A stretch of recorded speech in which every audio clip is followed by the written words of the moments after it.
My name is Rev Dr Barry King, and I'd like to thank you for joining me today. I'd like to share with you a companion video for the book, The Spiritual Nature of Love. And this is video number 2, Divine Mind and the Human Mind. There is a quiet distinction that begins to reveal itself when we start to observe our own thinking more carefully. It is not something that is learned so much as something that is noticed. Most people live almost entirely within the activity of the human mind, which is constantly interpreting and evaluating and comparing and trying to make sense of everything that is happening around it. It is fast, responsive, and often very convincing in the way it presents its conclusions. Because of this, it tends to take on the role of authority in our experience, not because it is correct, but because it is always active.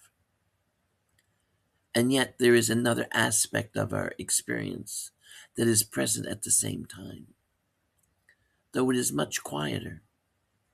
It does not argue, it does not rush, and it does not try to resolve everything. It simply knows. Not in a way that can always be explained, but in a way that feels steady and grounded and clear.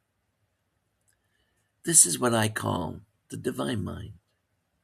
Not something separate from us, but the deeper field of awareness in which the human mind itself is appearing.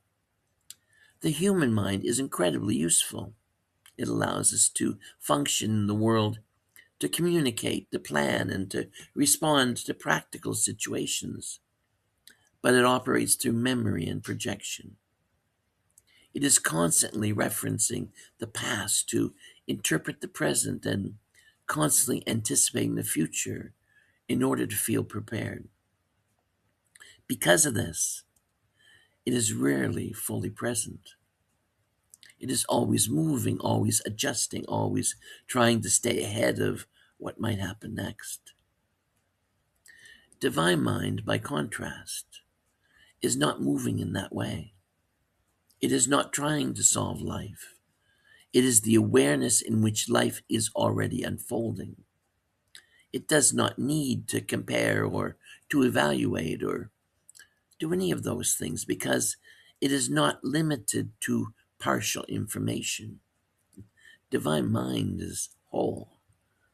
And because it is whole, it expresses itself as clarity rather than analysis. When people speak of intuition, they are often describing moments when the activity of the human mind becomes quiet enough for this deeper clarity to be noticed. The difficulty is not accessing divine mind, because divine mind is always present.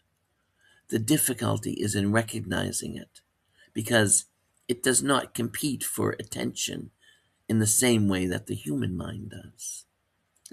The human mind is loud. It repeats, it insists, and because of that, it feels important.